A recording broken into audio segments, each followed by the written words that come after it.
말레이의 앵그레의 바이올린 171억 원, 에드워드 스타이켄의 플랫 아이언 163억 원, 안드레아스 거스키의 라인 2 62억 원, 신디 셔먼의 무제 53억 원. 누구나 찍을 수 있고 무한정 복제 가능한 사진 작품이 현대미술 시장에서 수십, 수백억 원에 거래되고 있습니다. 여러분 이런 생각 안 해보셨나요? 현대미술 사진은 어떤 점 때문에 이렇게 비싼 걸까요? 사진은 첫 등장 이후 200년이라는 시간 동안 여러 시도를 거쳐 예술 장르로 자리매김했습니다. 미술관과 갤러리에서 전시되고 미술 시장에서도 쉽게 찾아볼 수 있게 됐죠. 이후 사진은 예술가의 도구로서 기존의 전통적인 회화 작품과 함께 선보여지기 시작합니다. 가장 먼저 사진을 활용한 예술 장르는 초현실주의였어요. 초현실주의는 의식이 아닌 무의식에 집중한 장르입니다. 그래서 마치 꿈속 세상처럼 오묘한 풍경을 그려내곤 했는데요. 이런 몽환적인 풍경을 그리는 방식과 함께 익숙한 것을 낯설게 배치하는 방식도 자주 활용됐습니다. 사진을 통해 이걸 표현한 작가는 만 레이였어요. 만 레이는 초현실주의 대표 사진작가입니다. 그의 작품은 익숙한 대상에 낯선 것을 더해서 초현실주의적인 분위기를 자아내죠. 이건 사진의 인화 기법 중 하나인 레이오그램을 이용한 건데요. 사진 감광지 위에 물체를 직접 배치하고 빛을 쬐서 물체의 실루엣을 인화하는 방식입니다. 이 기법은 인화된 사진 위에 다시 인화하기 때문에 카메라 없이 찍을 수 있는 사진이라고도 불렸고요. 오늘날로 치면 포토샵과 비슷한 기법이라고도 볼 수 있습니다. 사진을 도구로서 활용했던 대표적인 케이스라고 할 수 있죠.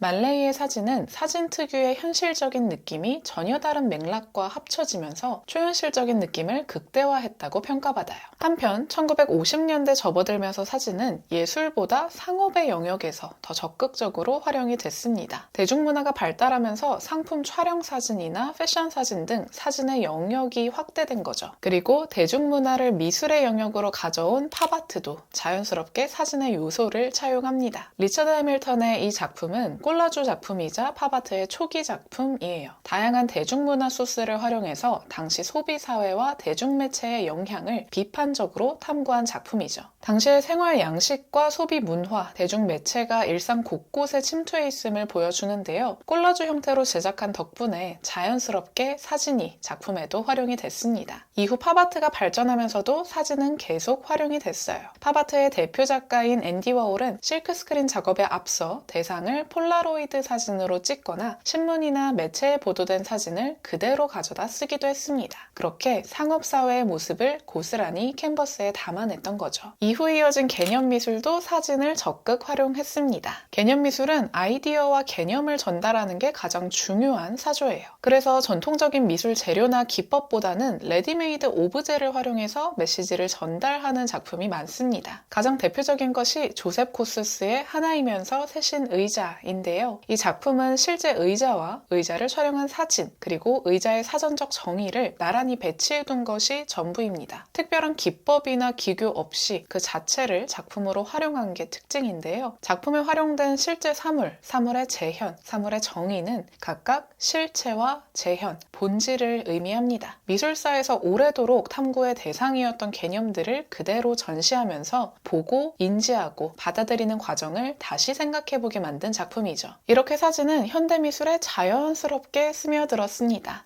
예술에서 사진이 할 수 있는 역할이 분명히 있다는 걸 보여줬죠. 그러면서 도구로 활용되는 걸 넘어서 사진이 사진으로서 예술성을 인정받을 수 있는 시도도 계속 이어지게 되는데요.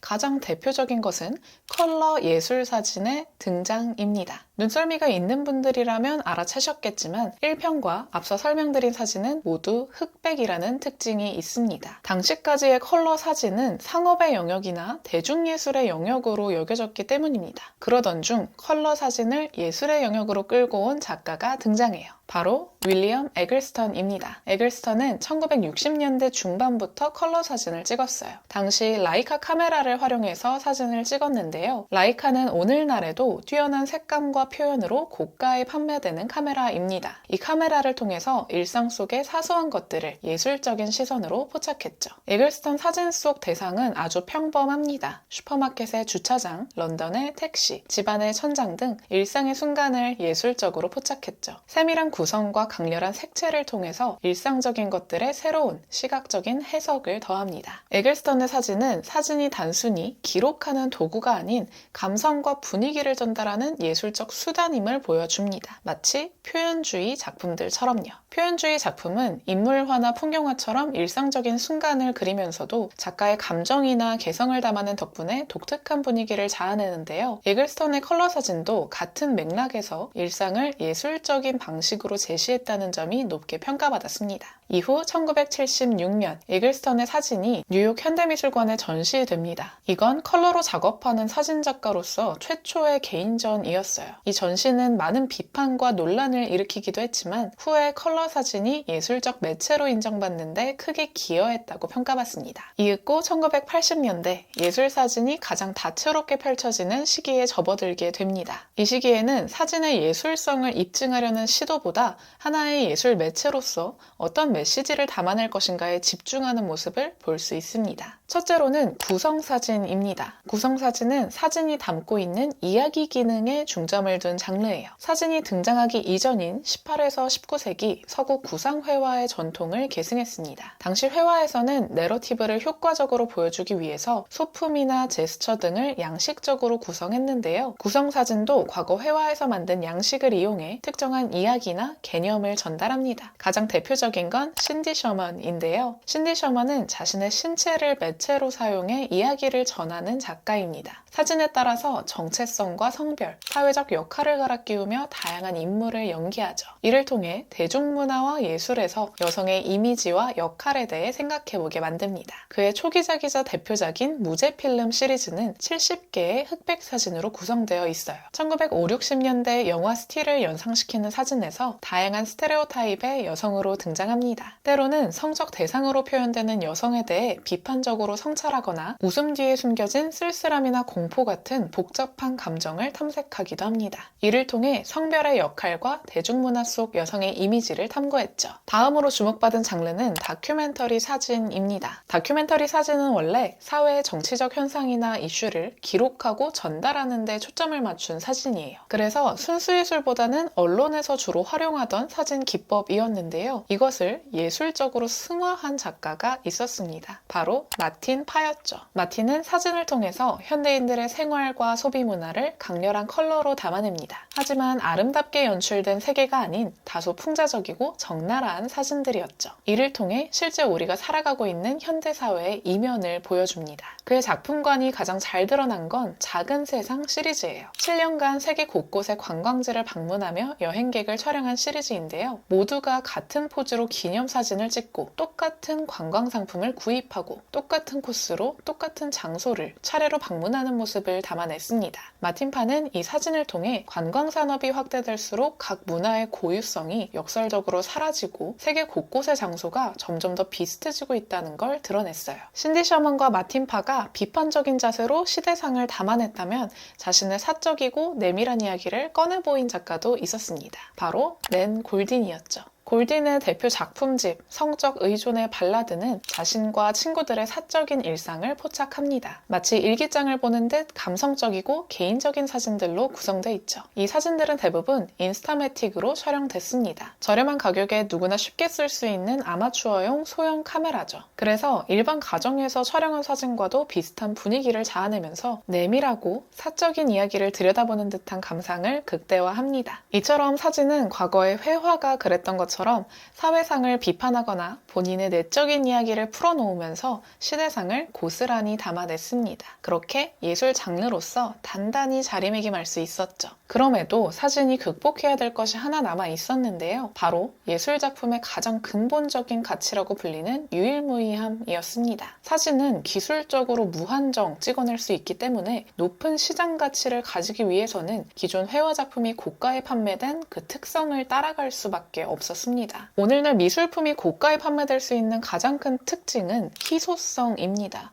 세상에 하나밖에 존재하는 것이 없다는 그 희소성은 미술품이 고가에 판매될 수 있는 가장 큰 명분이 되죠. 이윽고 현대사진 작가들은 한정판 인쇄를 진행하거나 특별한 인화기법을 사용해 작품의 희소성을 확보하기로 합니다. 대표적으로 알프레드 스티글리츠가 있죠. 스티글리츠는 미국의 사진작가이자 갤러리스트입니다. 20세기 초반에 뉴욕에서 다수의 갤러리를 운영했죠. 덕분에 스티글리츠는 사진이 예술시장에서 상업성을 갖기 위해선 한정판 인쇄를 해야 한다는 걸 지지하고 적극 홍보합니다. 자신의 갤러리를 통해 사진 작품을 한정판으로 인쇄하고 판매하기도 했죠. 이렇게 기틀이 마련되면서 점차 고가에 판매되는 사진 작품들이 등장하기 시작합니다. 한정판 사진으로 기념비적인 판매 기록을 세운 건 안드레아스 거스키가 있죠. 거스키의 작품 라인2는 433만 달러, 한화약 62억 원에 판매됐습니다. 이에 대해서 현대미술 작가이자 미술평론가인 그레이슨 페리는 이렇게 이야기해요. 거스키가 촬영한 라인강 사진의 가격은 역대 모든 사진 중 가장 비싼 450만 달러다. 그의 사진 가격이 450만 달러나 된 이유는 그것이 5점 중 하나이고 나머지 4점은 이미 미술관 소장품이 되어서 더 이상은 손에 넣을 수 없기 때문이다. 그것은 시장에 남아있는 유일한 사진이고 바로 그 때문에 가격이 그렇게나 높아졌다. 이는 한정판이라는 요인이 작동하는 방식을 정확히 보여주는 예다. 물론 한정판이라는 것만이 사진 작품이 고가에 판매될 수 있는 명분은 아닙니다. 거스키의 라인2는 원래의 풍경에서 사람이나 건물 등 모든 인공적인 요소를 제거하고 강, 잔디, 하늘만을 3개의 수평선으로 나눈 극도로 단순화된 구성을 연출했죠. 마치 추상화를 보고 있는 듯한 느낌까지 자아냅니다. 그리고 이 연출을 통해서 사진은 단순히 본을 뜨는 매체가 아닌 창조적인 매체로서 기능할 수 있음을 보여줬죠. 사진은 이제 한정 판매라는 장치를 더해 예술작품이 가진 희소성까지 확보하면서 거래 가능한 미술품으로서의 특징까지 얻게 됐습니다. 회화의 영향력을 떠나 사진이 사진으로서 보여줄 수 있는 것들도 명확해지고 있고요. 이는 모두 사진의 등장 후 200년 가까이 되는 시간 동안 쌓아온 예술가들의 노력이 만들어낸 성과인데요. 그 성과가 계속 이어지고 있는 오늘날, 앞으로의 사진은 또 어떤 모습으로 나타나게 될까요? 그리고 사진처럼 기존 순수예술의 영역으로 들어설 수 있는 또 다른 장르가 등장할 수 있을까요? 이를 지켜보는 것도 현대미술을 즐기는 하나의 방법이 될 것 같습니다.